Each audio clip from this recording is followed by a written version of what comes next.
So welcome everyone. My name is Dr. Grace Telesco and I am full-time faculty at the Fischler College of Education School of Criminal Justice. And tonight we are thrilled to have with us an amazing guest, Dr. Katherine Ramsland. She is a forensic expert. She is a writer of over 60 books on forensics and crime. One of the books that she has published is called Confessions of a Serial Killer, and it was based on her interview of the BTK killer. So over 60 books. She's world renowned. It is a blessing and an honor to have her with us tonight for this very important webinar. We've invited a lot of people from Alpha Phi Sigma, which is the Criminal Justice Honor Society, and Fischler College of Education School of Criminal Justice likes to do these kinds of programs that are exciting and innovative, and afford us all the opportunity to have an amazing discussion and an amazing dialogue. At the end, after Dr. Ramsland shares with us her insight based on her work, we will open it up for some discussion, for some questions. I have two panelists with me that are amazing guests and friends. Professor Sharon Plotkin, she's from the Miami-Dade College School of Criminal Justice and is a CSI expert. In fact, we had Sharon on, and if it weren't for Sharon, we would not have met Dr. Ramsland. So thank you, Sharon, for that. We really appreciate that networking and that collaboration. So we'll hear from Sharon later, and also Ed Densel. Some of you who tune in to our regular show that we have, this YouTube live show that we have, Ed Densel is a regular guest of mine. He is the host of Unfound and looking into investigating and examining the facts surrounding missing persons cases. So later on in the program, at the end, when we go to discussion, we're going to hear from these two guests as well. But without any further ado, please help me welcome Katherine Ramsland. It's all you. Okay. All right, I think I have everything on. I will be sharing my screen in a minute to show you. I spent 5 years with the BTK serial killer, writing his, what we called his guided autobiography. In other words, I was using my expertise in forensics. I teach forensic psychology at DeSales University. And I was using my expertise to kind of guide him toward answering questions that were going to benefit criminology, psychology, and law enforcement, and not just be a serial killer blathering on and on about himself. We have plenty of that. There's lots of books like that. This was really specifically structured to be helpful to students and professionals as well. So let me share my screen and get my show on the road here.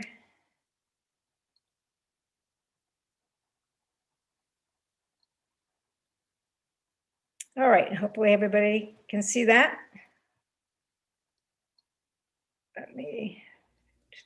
Okay, so this was the infamous BTK signature that he used to let law enforcement know that any communications were from him. And that was kind of I think, a copycat of the Zodiac killer. He claims he doesn't know anything about Zodiac, but I think he's lying. And there's a bobblehead if you want to add to your collection. So here's me at our crime scene house. As I mentioned, I teach forensic psychology. I'm also the assistant provost at my university.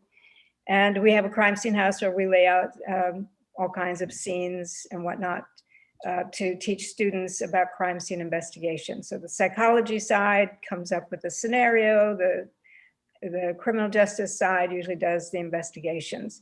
These are just a few of the 68 books that I've published, many of which are on serial killers, a history of serial murder, forensic innovations. The latest one is How to Catch a Killer, which is 30 serial killers and how they were caught. And so moving on to the BTK book, I've known him now, I guess, almost 11 years. Actually, it is 11 years. So 5 of those were spent working on this book in order to benefit these 3 fields, and also the proceeds of the book sales. And if we make Hollywood deals, which we, I think, are imminently about to do so, that will go to the victims' families. So they have a victim family trust that benefits from this. Let me just start with the first case, because it gives you a sort of perspective on what Dennis Rader was doing. He had decided he wanted to be a serial killer, and he had decided that back when he was an adolescent. But he had gone into the Air Force, come out, gotten married, and gotten a job. And then at some point, he was stalking people and just decided he was going to enter this home. This is the home of the Oteros. And he thought at the time that there was a woman and 2 young children in here. But in fact, Joseph Otero, the father, was also home. One of the things about BTK is which is one of the things that I was exploring, is the way he believes certain things about himself that you can kind of see aren't true. He talks about leaving nothing to chance, how careful he was in surveilling this house and knowing who was living there, but he did not know that they had 3 other children who were also at school that day. He did not know that Joseph Otero was home that day. It's January. He's going to leave footprints in the snow. They had a guard dog that he didn't know about. And he's entering this home in the middle of the day. So this idea that he's hyper careful and leaves nothing to chance is completely undermined by so many things that you see, right here in this house. Anyway, and he wasn't even sure he was going to do it, but the younger boy let the dog out once he saw Dennis Rader out in the yard. It was all over. And so he went in and he killed all 4 of the people inside. His whole thing was to bind people. This is what excited him. So the ropes you see here are the ropes that he used on them. And you can see sort of the layout of the scene here. And it took him a while. This is his first murder.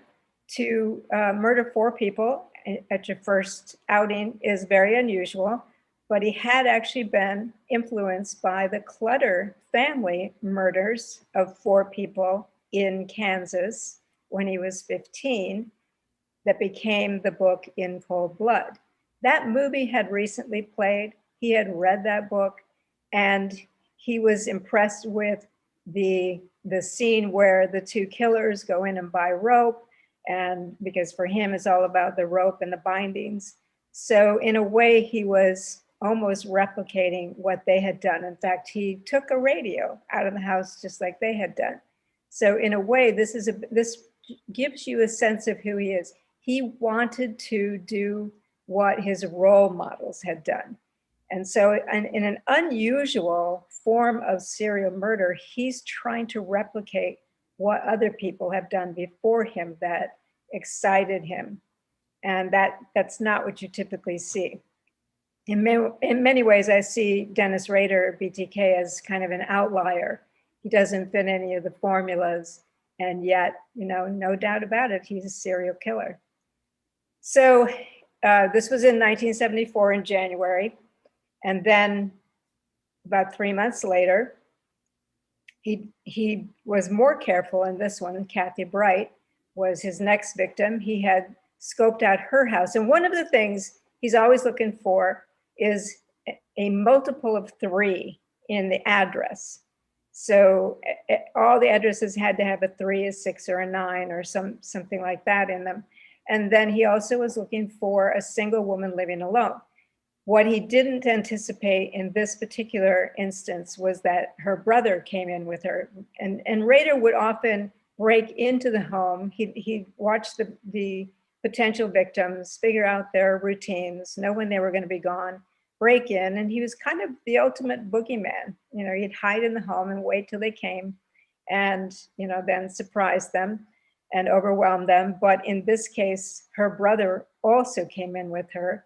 And so there were struggles and even gunfire. Kevin Bright was shot twice, and Rader thought that he was dead. And so he went back to kill Kathy, to strangle her, but Kevin wasn't dead. So he ran out, which, made everything move along much faster. At any rate, Kathy was actually found before she died, but she died on her way to the hospital. So there was a description, but Rader saw this and he thought that this doesn't look anything like me. There's no way that they're going to be able to figure this out. But he did actually think about finding out where Kevin Bright lived and killing him because he was a witness. But then no one came, just like with the Oteros. He was afraid somebody was going to come. Nobody came. And so he got away with both of these. But then about 8 months later, 8 months after the Otero murders, 3 people were picked up and as suspects in the Otero murders. And Rader was not happy about this, mostly because the police were wasting taxpayer dollars. So he was a taxpayer in Wichita, Kansas, and he knew that they were wrong in what they, on the people they had picked up. And he didn't like this. So he then wrote a long note and named himself BTK in this note, among other things. And he sent this to a newspaper reporter and told him to go look inside this applied engineering mechanics book in the library. Now, the one thing about Rader is he liked to think of himself as kind of a spy. And he used to walk around when he was in the military in, thinking of himself as James Bond. And most of what we did together was done through codes. In fact, before I even was allowed to work with him, allowed by him, I had to break some codes that he sent to me just to show that I would play the game, because to him, this is a game. And so they found the note, and the note basically took responsibility for the Otero crime scene and said that the 3 dudes, as he put in the note, were not the people who did this. He gave a lot of the details from the crime and talked about having a monster in his brain. So this is the first communication with, and the letter ends up, of course, going to the police. It's the first communication. And, it goes on to, goes out onto TV, which excites him. He's beginning to really like the publicity of this. And so, but still some time goes by. It isn't until 1977 that he actually kills again. So from 1974 into the spring of 74, and then in September of 77. So Shirley Vine and Nancy Fox were both victims in 1977, about 3 months apart. And Shirley Vine was not even supposed to be a victim. Rader had been following a young woman he saw on the college campus where he was taking classes in criminal justice. And she wasn't home. So he saw a little boy on the street and figured that boy's mother must be home. And so he went, watched where the boy went and knocked on the door. And that little boy ended up opening the door to BTK, who then came in and murdered his mother. So that's, a pretty tragic case. Completely, he was dressed up. He didn't want to waste that. He had time, and he was married at this point. He had time in his hands, and he didn't want to waste it. So he followed a little boy, and that little boy was messed up the rest of his life. So then Nancy Fox was the second victim in 1977. He did send a poem to the press, but that was after he killed Nancy Fox. With the Fox murder, he calls this his perfect murder, in part because she was his victim type. Everything worked out the way he wanted it to. He had the time that he wanted to do what he wanted to do to her. And then he wanted to see, again, hear about and see this in the press. So he actually made a phone call to the police and tried to disguise his voice. He made a call to direct them to the house because he wanted to hear about it. So he's now beginning to make some of the classic mistakes that serial killers make when they when they start to kind of get addicted to being talked about in terms of being a serial killer, because this is something that Dennis Rader wants. He wants to be famous. He wants to be considered important. He wants to become a sort of Jack the Ripper type of serial killer who gets away with it, but will always be remembered by people. So he's now beginning to communicate again, and he writes this poem that he sends in. And in fact, it got thrown away. It got sort of thrown into the dead letter files. And he wasn't happy that nobody was mentioning this poem. And so when he wrote another letter about this, they went and found it. But this is one of the things that he sent.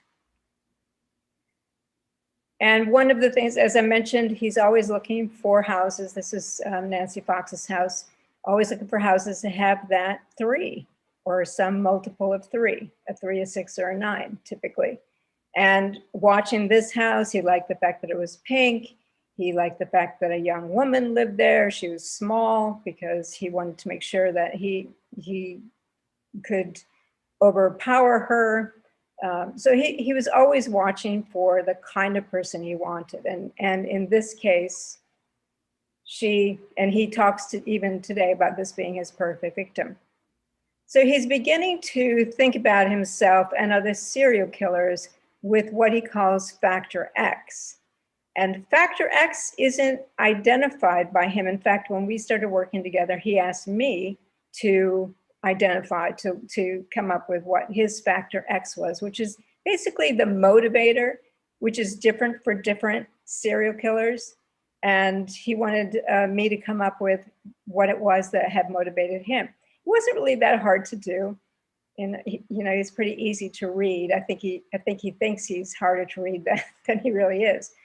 But he was pretty upset with, and he mentions in this communication that he hasn't received the media attention that he deserves. So he's now stalking victim number 8. So at this point, he's got the 4 Oteros, and then Kathy Bright, Shirley Vian, Nancy Fox, looking for victim number 8. And he says, how many people do have to die before he gets his name in the paper?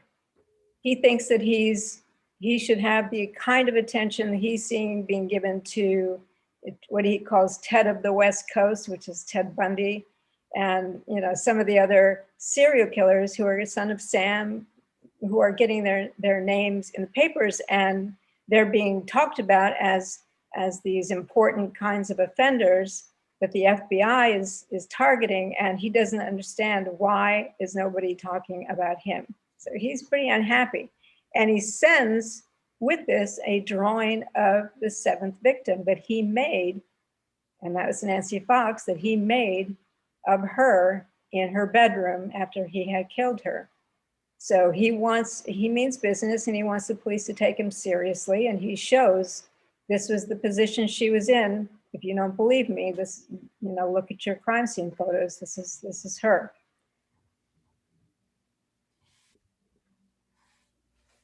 He then targeted another house, and I've been in Wichita, and I've looked at where these places are. This is on a very busy street. I was really kind of surprised, but you can see the address, 615. So there's that multiple of 3. In fact, if you add the 1 and 5 to the 6, it's 12. So 1 and 2 is 3. So he loves those kinds of numbers games, as long as it all somehow comes out to 3. So he targeted this house, and he even entered, and Anna Williams did not come home. Now, he actually mistook her, I think it was daughter or even granddaughter, for her, because he was across the street and he saw who was going in and out of the house. And so when he missed her, he ended up sending her a poem to let her know he was there, to let her understand that she was in danger on that date, and also to show that he's a poet, he thinks. I get a lot of his poetry. He sends it to me. Most of his poetry was actually taken from a poem already written by someone else. but you can see the kinds of misspellings and things. And he does, even though when he talks to me on the phone or, face to face, there's no evidence of any kind of processing disorder. But certainly when he writes, and even sometimes when he listens, it's there. So something is up with that. Anyway, he sent this to her, and as you can imagine, she left town. Another of his poems came actually from a folk song, and this was received by, he started taking a liking to one of the female anchors at this TV station, because she looked a lot like Annette Funicello, whom he had developed from the Musketeers, that he had developed a crush on, who also looked quite a bit like his mother. So they delivered it to the police, just so, and he hadn't, at this point, did not put his signature on this, but still the whole BTK thing was in play. Then we have another house, and this is in his neighborhood. And he had made this set of rules based on a serial killer novel, and a serial killer who had his own set of rules, that he would never kill close to home. But this house is not only close to home, it looks a lot like his house. But he kind of liked that because he knew the layout pretty well. He knew this woman that lived there. They would, sort of wave and talk about gardening and things like that. But he just got this idea of that he wanted to kill her. She was a slender, small kind of woman. And there's the 6 in the address. So for him, that's the magical number 3 is in there. And so he then killed Maureen Hedge. He entered her home. She came in with a date, actually, while he was in the home waiting for her. And he had to wait for the man to leave. The man ended up becoming the chief suspect. And Rader had even considered that he might have to kill him if the guy didn't leave. But he did leave. So then he killed Maureen Hedge. And this time, because he knew at this point the FBI was interested in this case, this time he took her body and dumped it out in this outside area instead of leaving it in the home where he had left all the others. He did not write any notes about her to the police. So they did not know that, and also where she lived is kind of away from where the other victims were. So the police did not actually link this to the BTK cases initially. Then he also targeted Vicky Wiggly. He heard her playing a piano when he walked by one day, and just it got into his head that this is what he wanted to do. Even though her address is 2404, it's West 13th Street, so there's the 3. It was the piano, though, that drew him, and high risk, middle of the day, lunchtime, a very busy street. And he dressed up like a telephone repairman. He had a fake insignia on kind of a helmet. He went to a few other doors to make it look like he's just a normal work guy checking in. He talked her into letting him in by saying that he was checking the phone lines because there was a problem. She had 2 big dogs, but they were out in the backyard. They were barking a lot. They were in the backyard. And he killed her. He drove off in her car as her husband is coming home for lunch and sees his own car being driven away. So extremely high risk crime.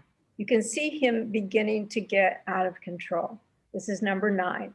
And he's not doing a very good job of really covering his tracks, yet he did get away with this. No communication to the police on this one. And so then again, in 1991, this is his last one, Dolores Davis.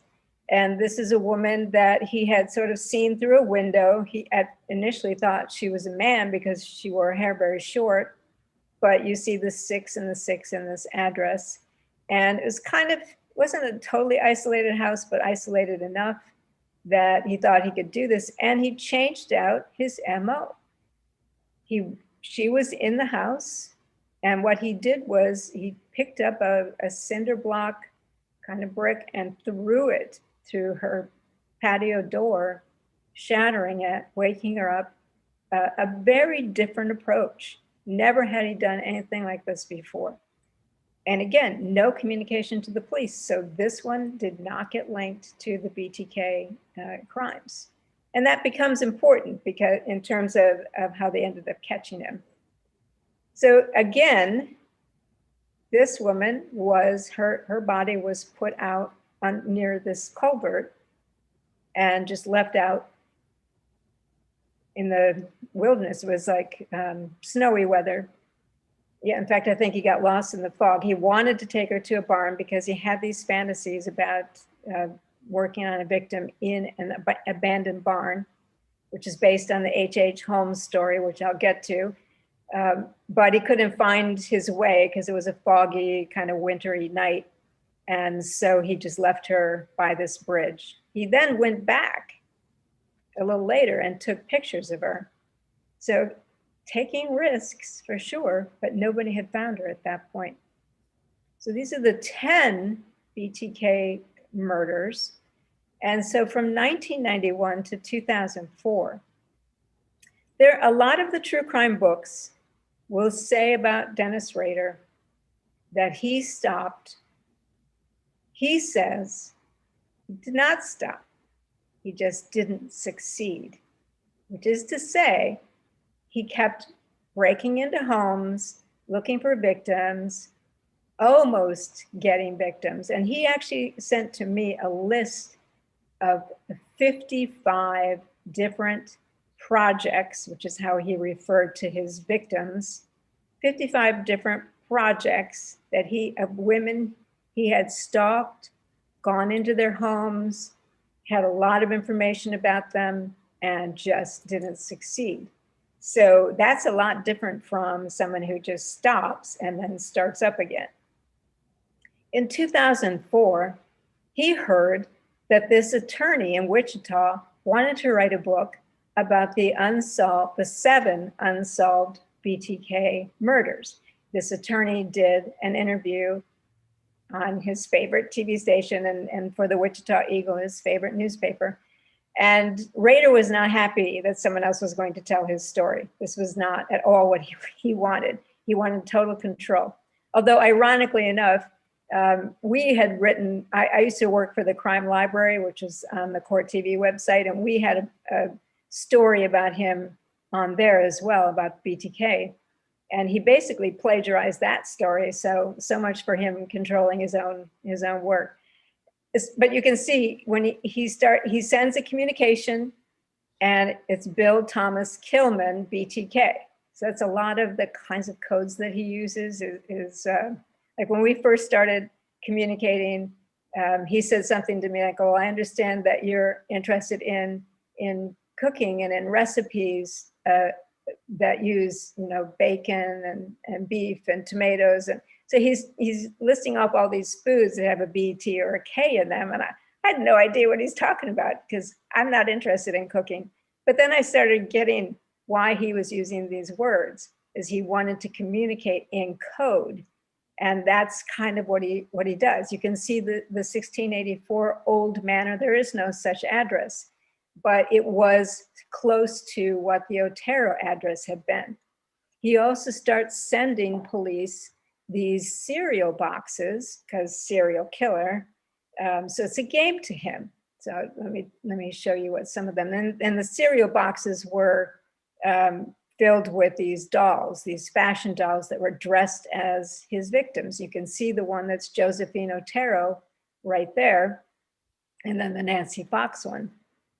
So he's looking at this, and he sends also with this communication to make sure police know this is the BTK killer who's come back. He sends photos of Vicky Wiggly.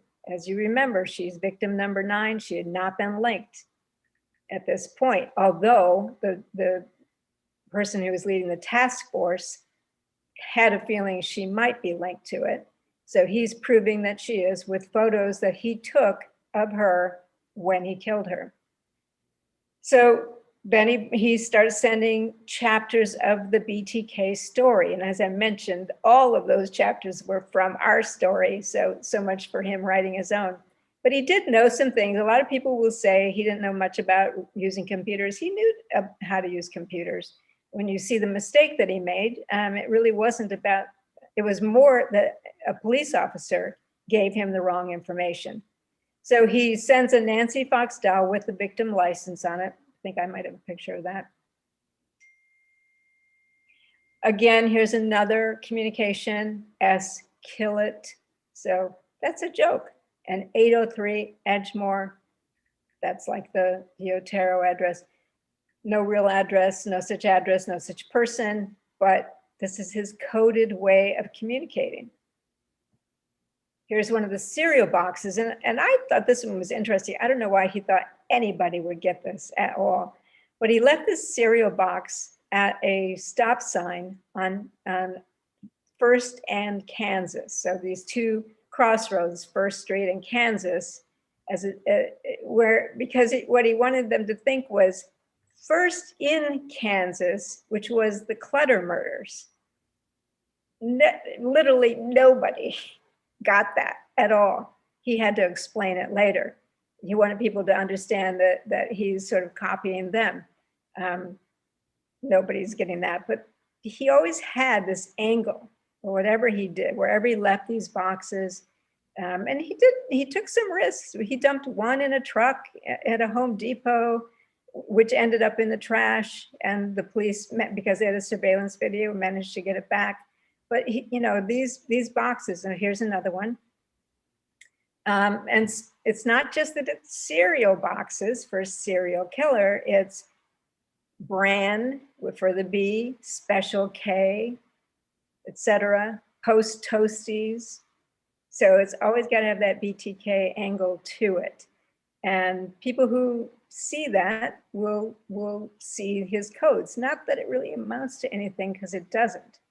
But here was in one of the boxes, it's the Nancy Fox doll, and you can see her license that he took from her home when he killed her attached to the legs of this doll. And he also dressed the doll in what he remembered Nancy Fox wearing that night. So these would be in these boxes. There's the post toasties one. And then there's the Josephine Otero doll. So imagine, he goes into grocery stores thinking about, which cereal box shall I buy? Which fashion doll is going to work for me for this kind of devious little game? He would also go in looking for specific types of stamps. At times he wanted stamps with trains on them. This particular envelope doesn't show that, but he wanted stamps with trains on them because he used to have fantasies about tying women to the train tracks and having them run over. He also sent to the newspaper this coded, and I give this to my students, if you really want to be inside the mind of a killer, because he made this. And there are words in here like realtor, serviceman. Part of his address is in there, but only if you kind of, draw the line a little bit crooked. He said his name was in here, but it's not really.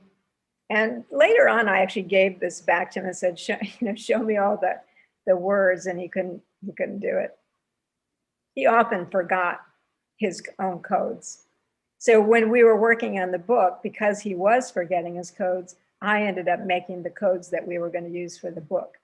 But finally, what he had been doing was taking these communications and copying them on one copier, then taking the copies and copying them again and again, which is very time consuming. He knew how to use a computer. He had asked a police officer, because he was working as a compliance officer, and so he had, contact with police. He asked one guy who was a computer specialist, can you trace, an email from an anonymous address? And the guy said no, even though he was wrong about that. He later wrote an article about the fact that because he was wrong, this actually helped to catch BTK. So he sends this note, can I communicate with a floppy and not be traced to a computer? Be honest. And he wants them to post in the newspaper an ad to Rex, telling Rex it will be okay. And so they're thinking, is this guy for real? So they thought, okay, whatever. And the task force put the ad in the paper, Rex, it will be okay. And Rader at this point thinks, wow, this is great. I've saved so much time. I don't have to lie to my wife about all these little BTK errands I'm doing, and I can just send this floppy disk. And so he did, but stupidly, he sent the disk he was using on the church computer that he erased, but you can't erase everything off of a disk. So this is the very disk that he actually sent. And they were able to get some metadata off of it and to trace it back to the Lutheran church where he worked. He was the president of the church congregation.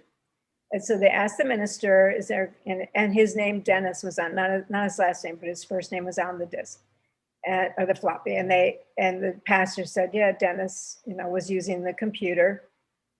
And I showed him some things on it. And so where does Dennis live? Well, he lives very close to here. They're able to find him. Now this is in 2005, early in 2005. They find his house, which is very near to one of the victims' houses. And they see a black SUV in the driveway, which had belonged to his son. There had been a black SUV on the surveillance video in the Home Depot where one of the boxes was dropped. So they're getting pretty close here. They then get medical records from his daughter and are able to, they have to work on the DNA, but they pick him up first. And, it's Dennis Rader.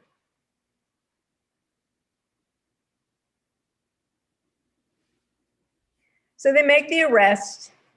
He's actually not surprised. They pull him over. He just says, tell my wife I won't be home for lunch. Well, he's never going home for lunch again, ever. And his wife actually never went back in the house. She was so traumatized by the whole thing. So they pull him in for an interrogation. And for about 3 hours, and I know there are accounts that say, he started confessing right away, but he didn't. I've read the entire thing. It was also videotaped. And he tried to dance around it and say, he was just sort of a crime junkie and he was playing some games and, he was pretending to be BTK. But then they said, well, we have DNA. And he was shocked. They still had biological samples all the way back to the Otero murders from 1974. That really surprised him. And then he figured, well, as long as you have me for 7, I'll just tell you about the other 3. And so that's at that point they got the last 3 that I mentioned to you had not been clearly linked to BTK. They then exercised search warrants for his home, his office, his files, and from all of those things, we're able to get much more evidence. These are some of the drawings that he made, and he would cut out pictures of people, sometimes famous people, and draw bindings and gags in them, because remember I said that the binding was the thing. But one of the things that they found were these weird Polaroids of what looked like men, were all wrapped up. And they asked him, what men did you kill aside from Joseph Otero? And he said, that's me, because that shows you his paraphilia.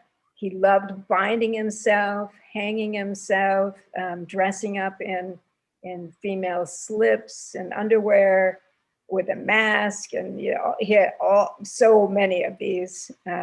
It's just really kind of startling. But all of this stuff was in his stash, along with a book that had a number, all his projects listed in there, the originals of some of the letters he had sent, the BTK story, all of that stuff was stuff that they found bindings, all kinds of ropes. And he had so many, what he called hidey holes. He had false floors and closets in his house. Now, when I saw his house, I was amazed that 4 people actually lived in it. It was pretty small. That not only did 4 people live in it, but he had hidey holes all over the place that nobody had ever discovered. That had a lot of stuff that he'd taken from victims, but not just victims, people whose houses he had broken into. He had all kinds of stuff. Now, over the years, he had been getting rid of some things because he had begun to get a little afraid that maybe he'd be found out and all this stuff would be in his possession. So he sent some to the police in these communications. Some he discarded in a creek.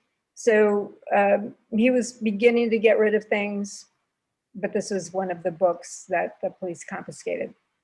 Here's some more of the photos of him wrapping himself, hanging himself. This was his paraphilia, his sexual arousal was through these bindings.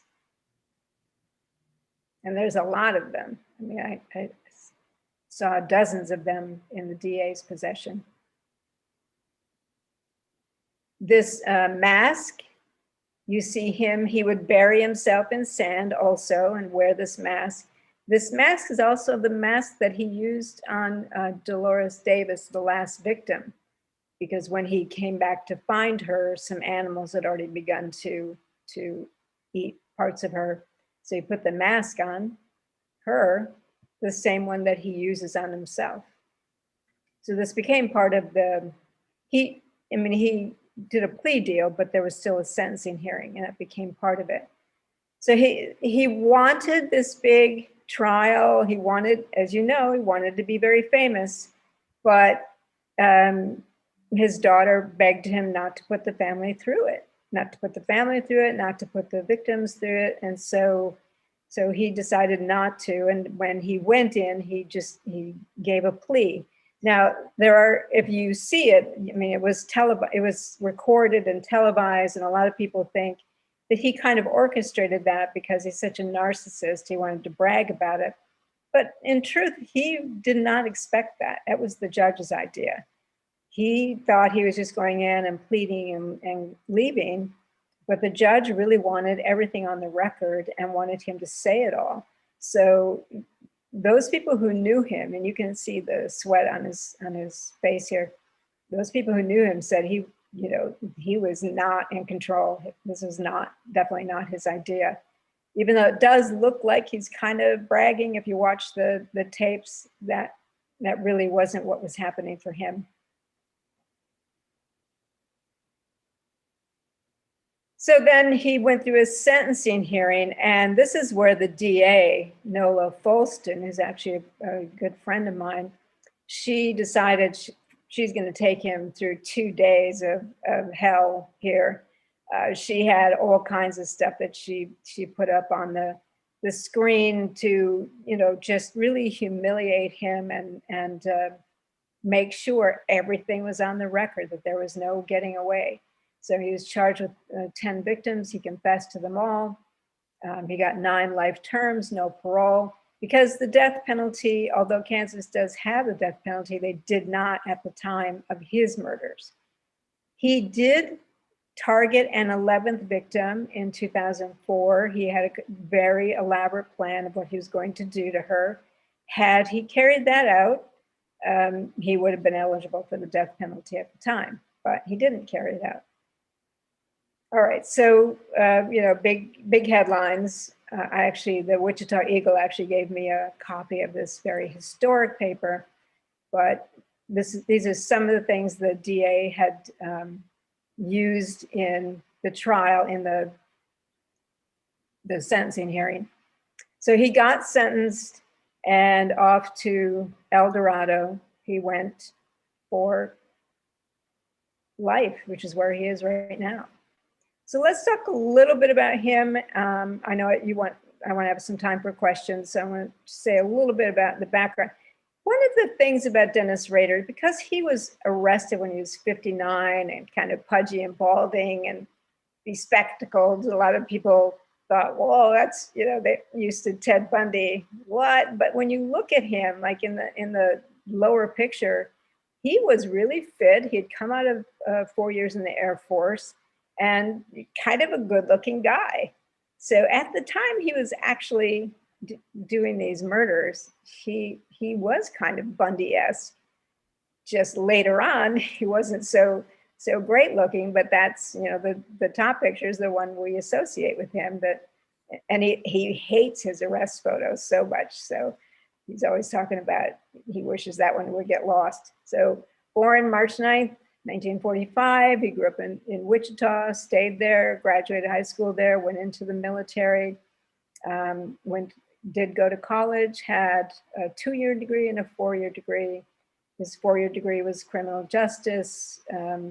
He had a wife and 2 children, none of whom suspected anything at all. His daughter, in fact, has written her own book about finding out he was BTK and how betrayed she felt by it all. And she's made the rounds of all the talk shows and whatnot.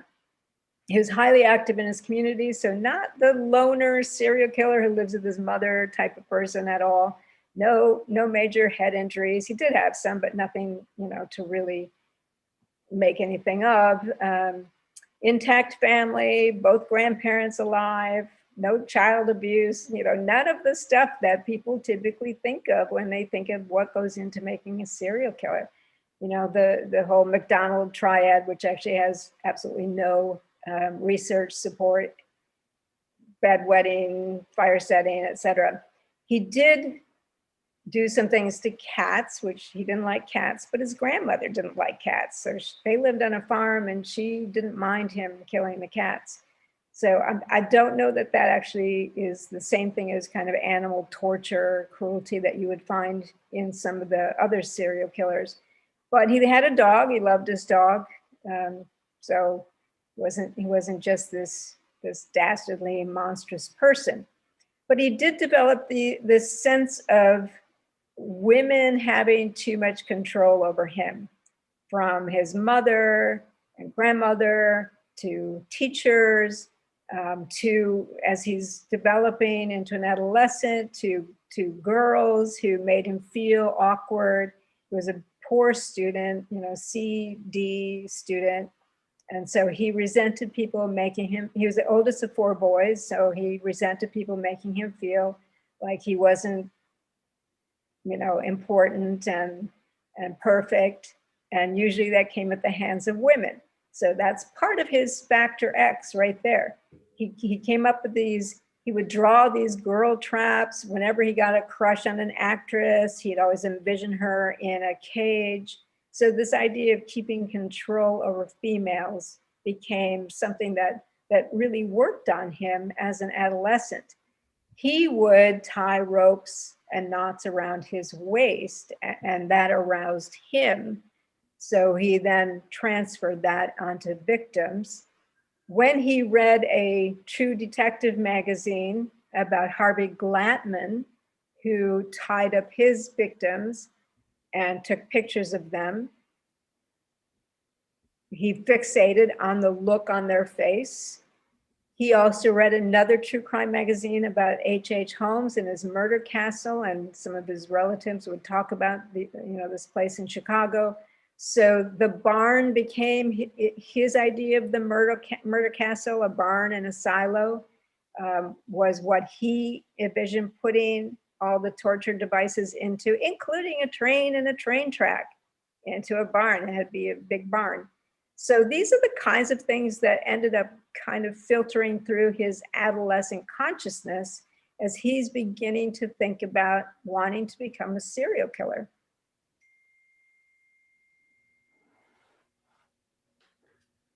So when we think about this, we're always interested in this idea of somebody who can seem normal. He had a full-time job. He was out in the public. He was president, vice president, and then president of his church congregation. He went to church regularly, prayed with people, went to Bible studies, went with his wife, had a wife and family, and all of that. But at the heart of who he identified himself as was this hot sense of, I'm most alive when I'm stalking potential victims and killing them, binding and killing them. And he came up with this, we call that compartmentalization, but I like this word better. It's easier to spell, cubing. And actually, when I was on the Dr. Oz show, he made these great little, they weren't little, they were big, these big cubes. And the idea is that all of these things, all of these spaces of the cube are him, and he just uses the one that's adaptive for any given situation. So he's not emotionally tied into any one identity. He's not rooted well as a family man or church leader. But when he needs to be that, he can be that. So you can imagine a cube. You can keep just turning it over into whatever face of the cube works for the given situation. And liar, breaking and entering, thief, serial killer, church leader, family man, all of those things are all part of him. And he just uses whichever side of the cube works in any given situation. I like that idea. I think that was pretty good. And actually, I wrote it to him in a letter, because he can't have the book because it's contraband, but I wrote it to him in a letter, and he kept thinking I came up with that idea. It really was him. It's how he was talking about it. Now, when I'm looking at him, I mean, one of the things that some of the police officers from Wichita who read the book, or maybe read, part of the book, they said, well, you didn't make him tell you the truth. And I said, well, that's your job, not mine. But I'm looking at every part. I'm looking at all the layers, truth and lies, manipulation, whatever. That's what I call the how and the what. So what he says, but how he actually relates himself to what he says are two different things. And for example, one of the first things he said to me, we started, in order to get to know each other a little bit before we really plunged in, we were playing games of chess, and he would create the board, he'd draw it, and we played it through the mail. And one of the first things he said to me was, don't cheat. Like, what? You're a serial killer. What does cheating in a chess game? That's minuscule compared to what you've done. But he just didn't have a sense of the enormity of what he'd done. And he could get outraged. We watched a lot of TV shows and talked about them over the phone, because there were metaphors of things that he was doing and thinking. And he could get very outraged over scenes of violence. Like, it's so bizarre. How do you not see what a strange thing that is for you? But like I mentioned, when I first showed you the Otero house, he believed he was ultra careful. But when you look at the house and at all the things he did not know, he wasn't careful. So the how is just as important as what he says, because what he says doesn't correspond to reality in some cases. And I needed the whole picture when I'm talking about him. Now, I will say the book is about 85% his voice. I mean, he describes everything, all the murders, everything he was thinking before, during, and after. But I also get, my sense into it of, guiding it, and, where are we going with this? Why does this matter? What are we learning from this? So that was part of the story for me. And so today, he sits in his cell and he draws. I just actually got recently a self-portrait of him as well. But my favorite picture that he did was the silo, which has all these torture devices in it. And here's a good how, what example. He would say, now you can look at this and see how detailed this is. And he'd say, it really was not easy for me to draw this. I did not take any pleasure in this. And I think you took a lot of pleasure in this. I think you spent a lot of hours doing this. So you can say that, but I see something different. And that, for me, is the interesting thing. What is that brick wall between what he says about himself and what he really shows about himself in his behavior? So that was important to me. And then here's a map that he drew of his various hidey holes around the Wichita area that might still contain things, because when the police gave him their list of all the evidence they had collected from his house and workplace, he said, well, not everything's on there.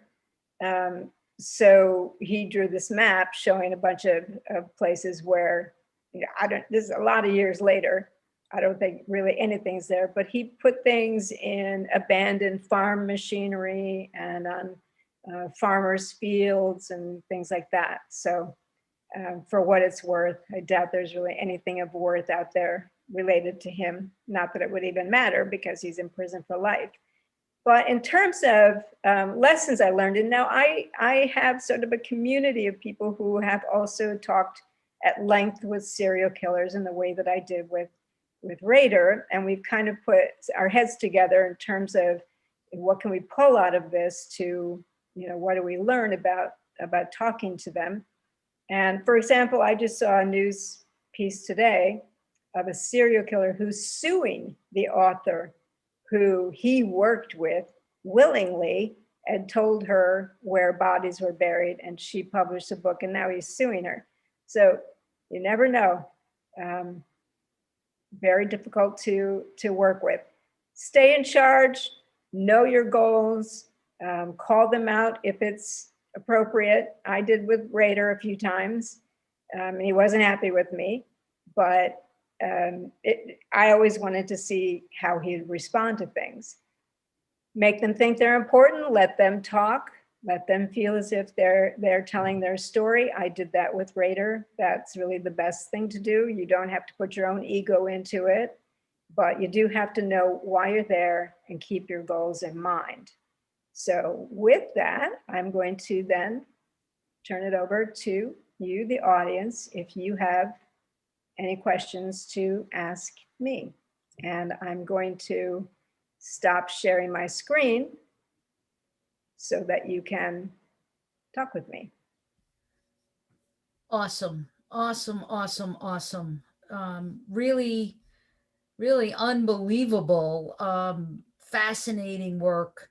And one of the things that I did want to, I have just a couple of things that I wanted to ask you before I bring some of our panelists like Ed Dentzel on and Sharon Plotkin, and then open it up to the attendees. But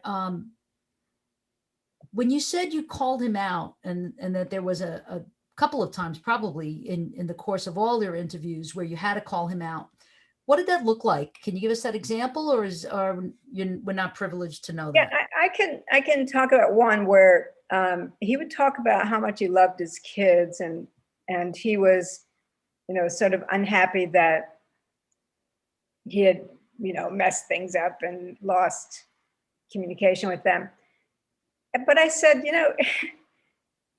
you say you love your kids, but you used your son's truck, SUV, to go run around making your BTK deliveries. Didn't you think if you were caught, he would be appalled by that? I mean, that's kind of a betrayal. He was in the Navy. He asked you to watch his SUV for him, and you go and use it in your BTK stuff. And he was pretty furious with me for even saying that, calling him, I call him a liar, but I questioned him, saying, really, you didn't think of that? And he said, I was never going to get caught. But then about a week later, I got a letter from him that was about 3 pages of explaining to me, because this really got under his skin, that I had made him think about this disconnect between saying he loved his son and then doing that to his son, basically. And he used a lot of words to slough it over. That's something that's very common to some of these narcissistic killers, is they think their verbal ability will somehow change reality, that we'll all buy into it because they bought into it. But it really did bother him that I could say, I don't see this as a demonstration of love. Yeah. How much does it unnerve you, worry you, creep you out, if you will, that he corresponds with you? Or is that's part of your research and you're able to separate out your own feelings around it? Well, he doesn't unnerve me. I mean, he's not the worst serial killer that I mean, although he did terrible things, he wasn't a torturer like some of the people I've seen, cannibal or any of those. He There were some descriptions that just got to me, and I think what was important to me was having friends in my field who I could talk to, and kind of share the burden with. But no, I've known him now we still communicate. I've known him now for 11 years. See, yeah, and I don't know, doesn't bother me, I guess. Great. Well, I know that some of the panelists are chomping at the bit, so I'm going to bring them on. I'm going to bring on Ed and Sharon Plotkin. I'm going to stop my video so that both of them can come on. And if you guys can let me know if there's any issues that you're not able to I see share. just a raised hand. Am I supposed to respond to that? I'm going to get those attendees Okay. in a second. So I'm just going to make right now. I'm going to make um, Professor Plotkin, your friend Sharon, a co-host, and also Ed Denzel. So there they are. Awesome. All right. So you guys can ask away, and then we'll go to the attendees. So, hi, everybody. I'm Sharon and Dr. Ramsland. Thank you so much for being here tonight. You're amazing, which is why I'm so happy we're friends and colleagues and have done some wonderful things together. But I did want to ask you a really quick question, and I'd love the audience to be able to have a chance to ask you a question too. So 21 years as law enforcement, and you are the psychologist, the forensic psychologist. I would like to know how law enforcement received you. Did they want your input? Did they want your help? Did they feel like you were quacky science, that kind of thing? So I really want to know how your relationship with them were during the time that you were investigating the whole BTK. Well, I wasn't investigating Rader when he was out there and they didn't know who he was. I didn't come into his life until he had already been caught, and he had communicated with another woman for 5 years who wanted to write a book with him. So I saw her on Facebook and asked her, whatever happened to your book? And 5 years went by, and she asked me to take it over. So I ended up using all her material, all my material. So I didn't work with law enforcement because they weren't part of this. It wasn't about the investigation. This was an autobiography, not an overview of them. I met some of them, and I actually did a lot with the DA, who was a friend before I ever got involved with this. So that wasn't, and she wasn't really happy about me doing it until I told her, this isn't just me giving him a stage. It's using him essentially to learn things for our benefit. So then she was very supportive, and then she did read the book. She gave me a blurb. She's very happy with it. But there were certainly people on the task force who, they'll say to me, if you learn anything from him, let us know. But like I said, they thought, oh, I didn't make him tell the truth. I wasn't there to interrogate him and make him tell the truth. I was there to learn about him as, from a psychological point of view. The truth part was long past. We didn't need anything. He's already sentenced and in prison. Yes. Thank you. Thank you, Sharon. And Sharon, by the way, is a CSI expert and worked in Miami for many, many years as a forensic expert, now as a professor at Miami-Dade College in the School of Criminal Justice.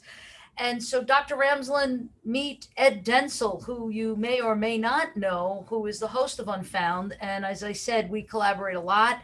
He is a journalist slash screenwriter slash actor, and is the host of Unfound, and does a lot of work with families of those who are missing. So he's got a couple of questions, really good questions for you. I know he sent me them beforehand, but Ed, choose the highlight question there for yourself. Okay, I think I could do that, Dr. Telesco. Dr. Ramsland, thank you for the great presentation this evening. Thank you.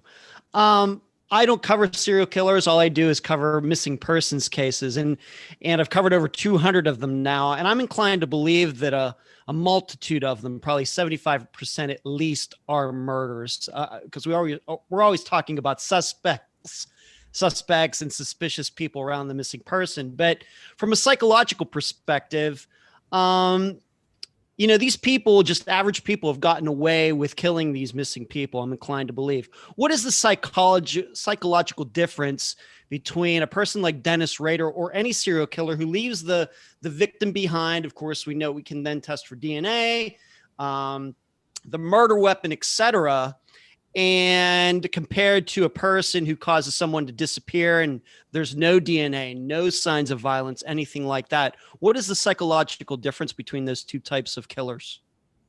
Well, first of all, there was no DNA when Rader was initially killing. So right. He didn't have that to worry about.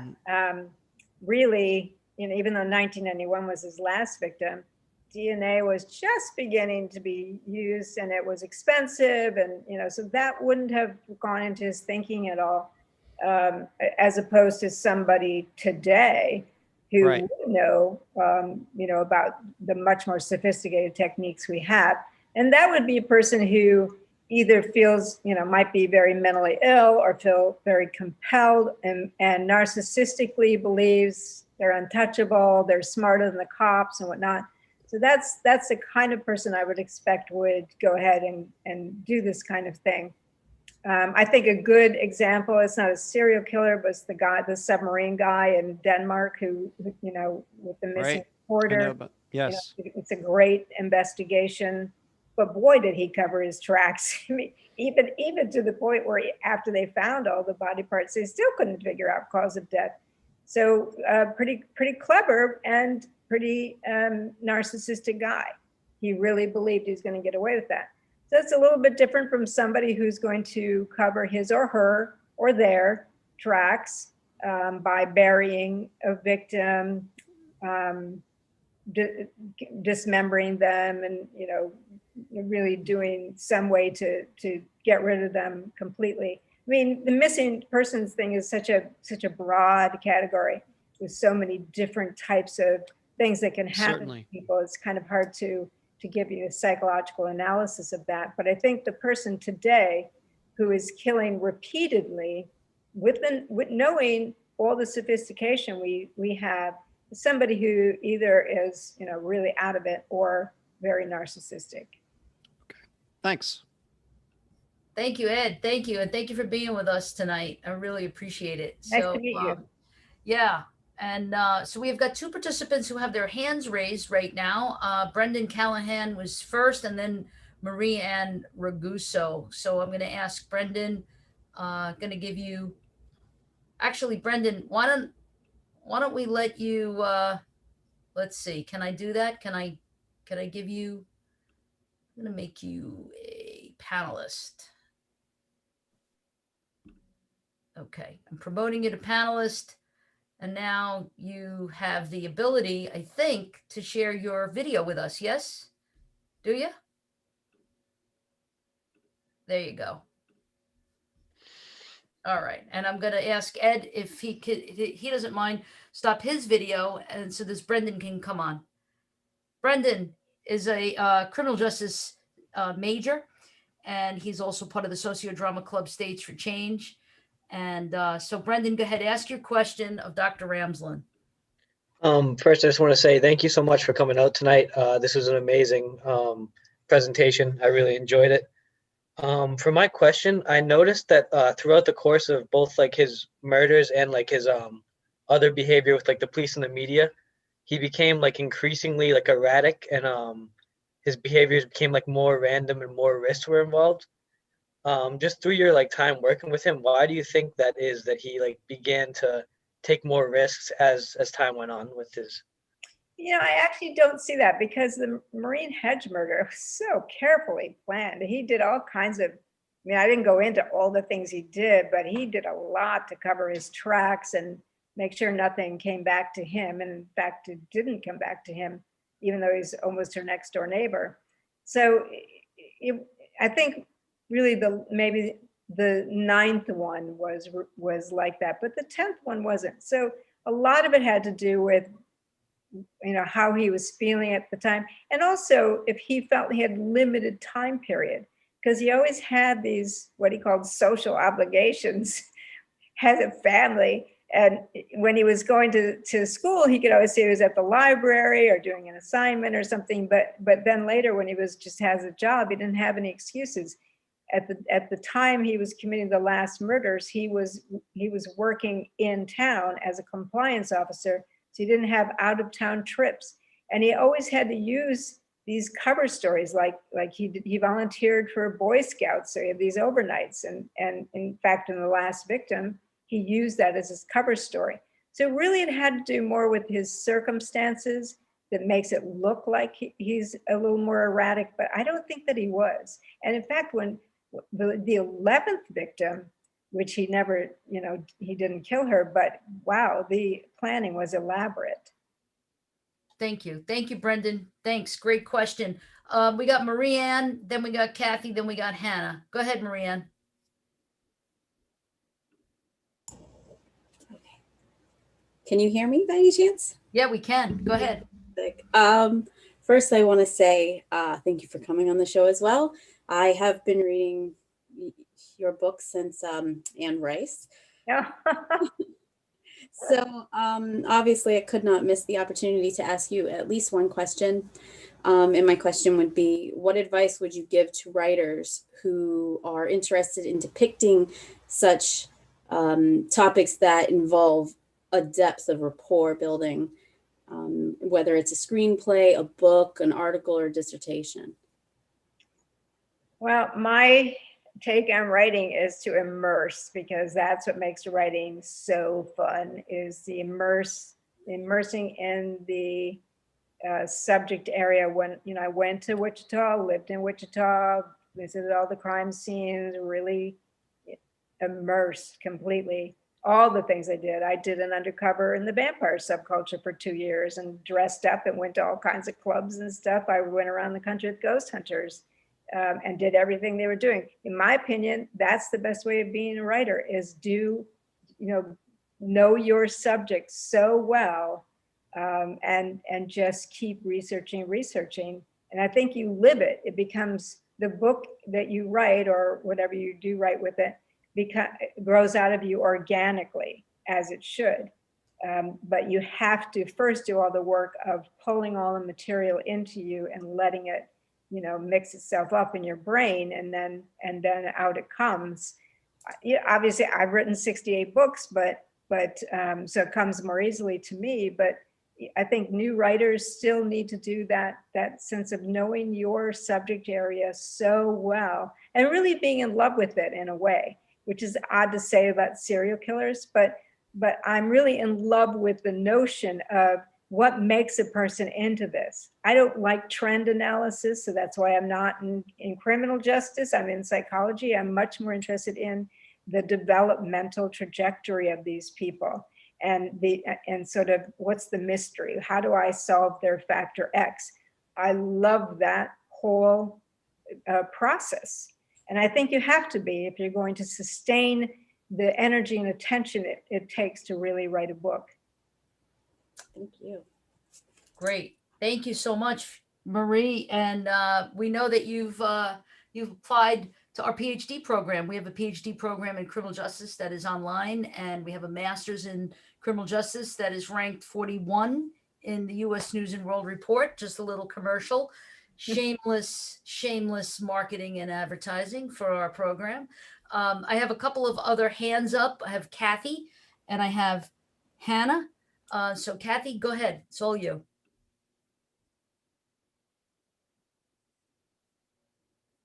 Thanks, Dr. Ramsland. This was really so fascinating. I just wanted to know, do you Did you test him? You're a psychologist. Do you know whether or not he's getting treatment where he is now? And I'm also very curious about his relationship with his family. I know about the daughter's book, but don't want to flood you with too many questions. But I'm not a licensed clinical psychologist. I'm a professor and a researcher, so I don't do testing, but I did send him a number of things that didn't require a license. But he lied. I mean, so that's that what thing. I knew he was lying, but that was still interesting to me. And he liked taking the tests, like the fantasy prone scale, things like that. I sent him a lot of stuff. And some of the psychopathy researchers had me send him things, the self-report psychopathy scale. He just lied. So I told him that, forget it. I'm not even giving you the results back. It's ridiculous. He's getting no kind of treatment in prison. He doesn't, really need any, and doesn't really have any relationship with any family members. I mean, he has lots of people who write to him. I think he's now at the point where he's kind of narrowed down to only 40 people he's going to correspond with. He's always very busy, very busy. So, he's no treatment in prison. I wish we could have gotten fMRI. We had everything set up where we're going to do that, do a brain scan on him. He wanted it. It was fully paid for, and but the prison warden and even the governor wouldn't let us do it. So that's as far as I got with any kind of treatment. thank you very much. This was fascinating. Thank you. Thank you so much for your question, Kathy. And Hannah, go for it. Hello, can you hear me? Yep. Okay, great. So I'm not sure if he's discussed this with you, or maybe you can just speculate. Do you think that he felt guilty for killing kids because, as you know, he killed the Otero children, but after that, if I'm not mistaken, he would lock kids in the bathroom or in another room and did not kill? Well, he didn't kill Shirley Vian's kids, but he thought about it. So yeah, he locked him in the bathroom, but he definitely thought about killing them. And it wasn't because he had spotted them, although he did know one of them had gone into the house.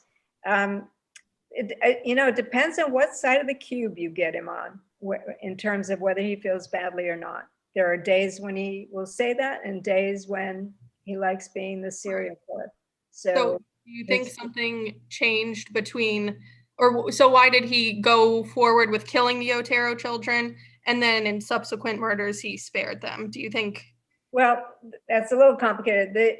He was just going to dispense with Joey Otero, who is a 9-year-old, just to get him out of the way. And he actually the plan was to take the mother-daughter out of the house and take them to a barn.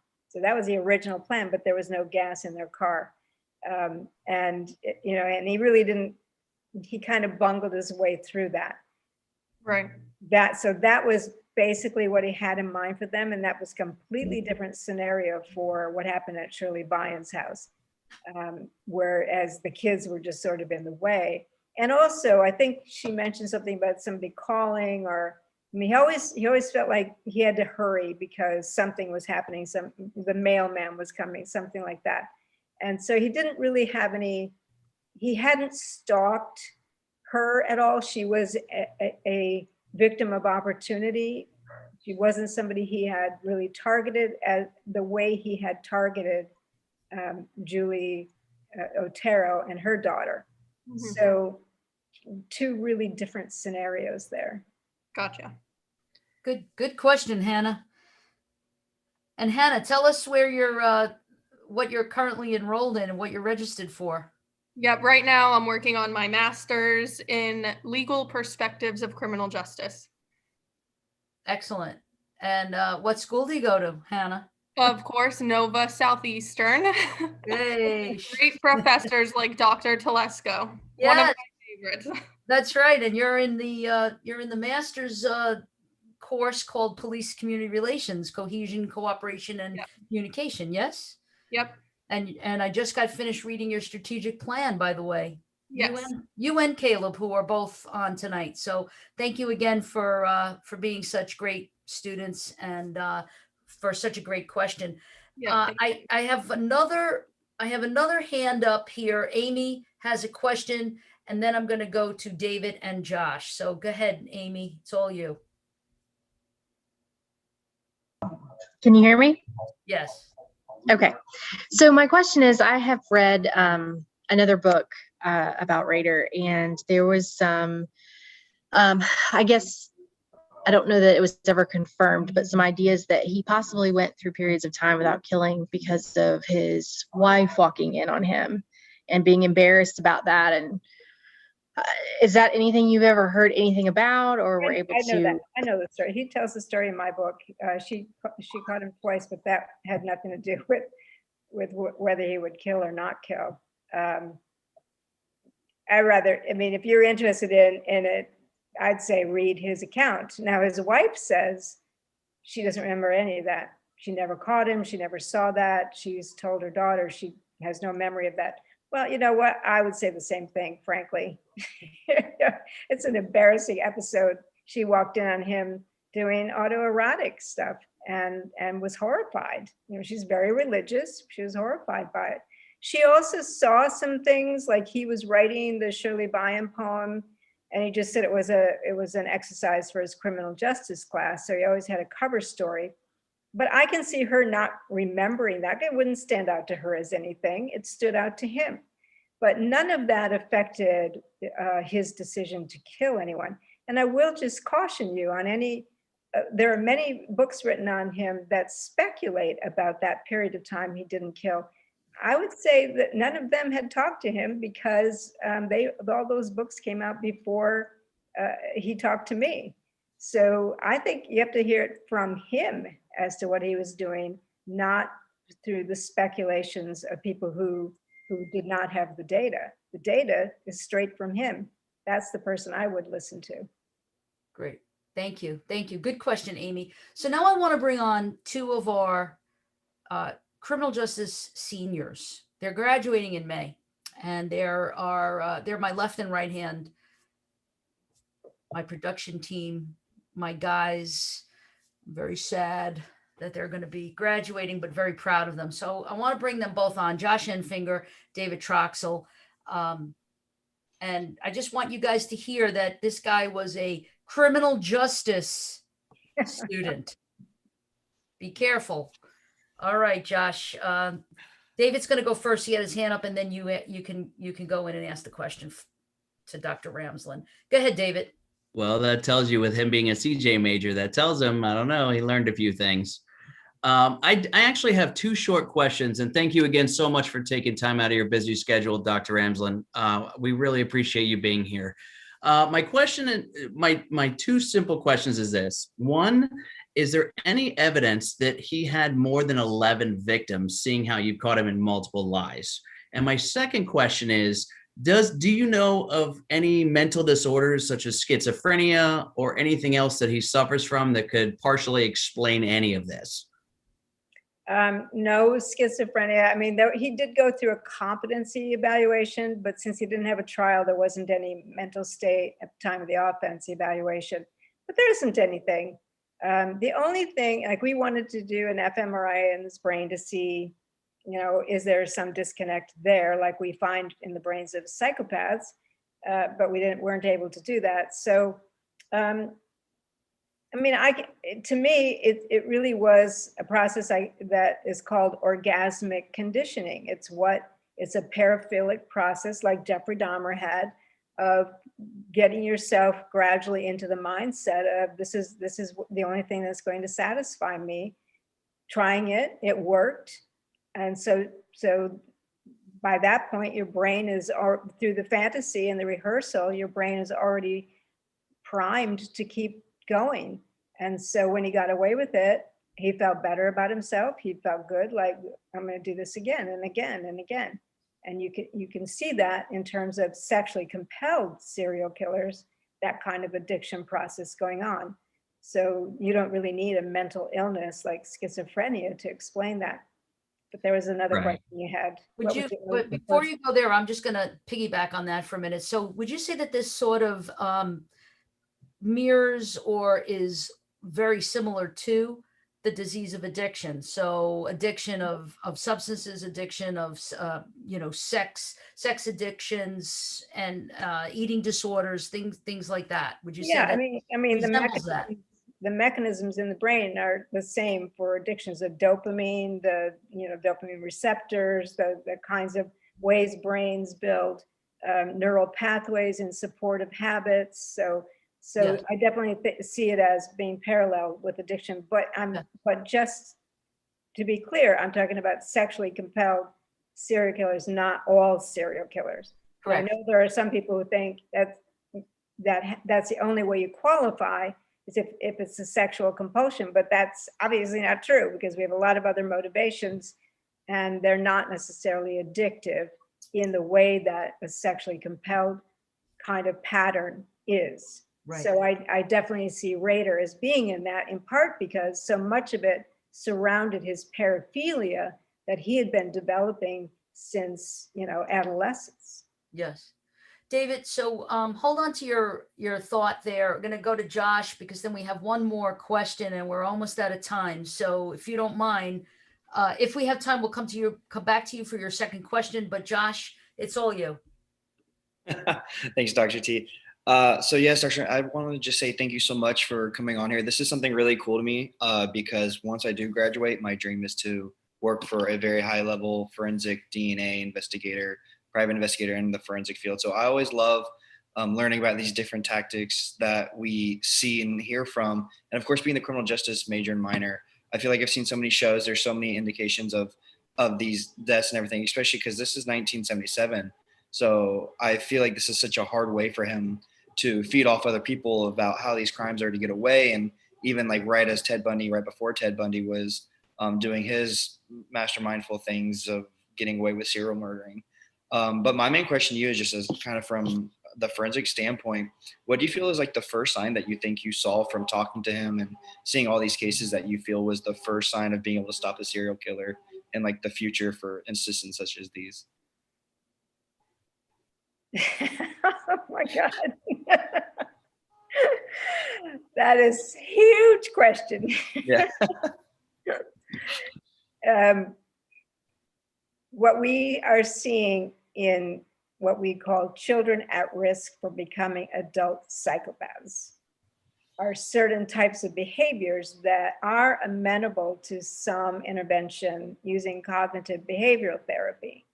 So there's a place in Wisconsin, the Mendota Juvenile Treatment Center, that has been using this with extremely difficult adolescent boys who are at risk for becoming adult offenders. And that would be within the group of people like serial killers.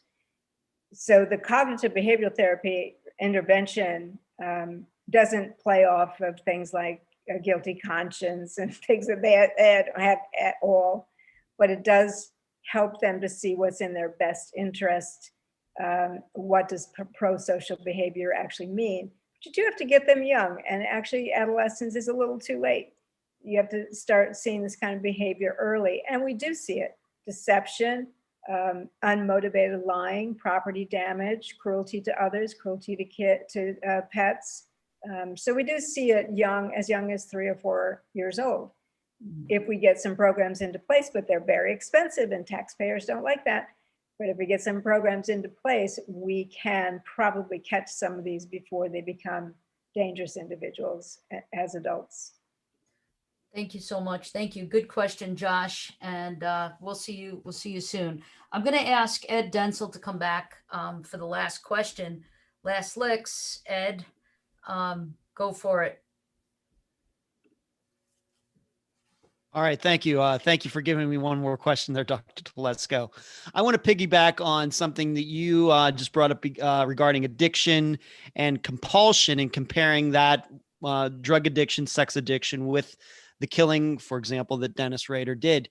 Dr. Ramsland, can we now say for sure that serial killers can just stop cold turkey like the Zodiac Killer, like Gary Ridgway, like the original Night Stalker, like Dennis Rader? Whereas Ted Bundy, it seems to me he got caught in the process of doing the killing. Richard Ramirez, the same way. Do we now know for sure that serial killers can stop cold turkey just because they decide to stop? So it's not necessarily an addiction or compulsion.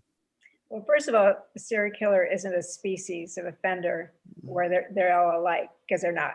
Right. And actually, Ridgway even talked about the fact that he was getting restless. It was because he had remarried and was happier that he had begun to stop, but he was already looking for other victims. So did he stop? Maybe not.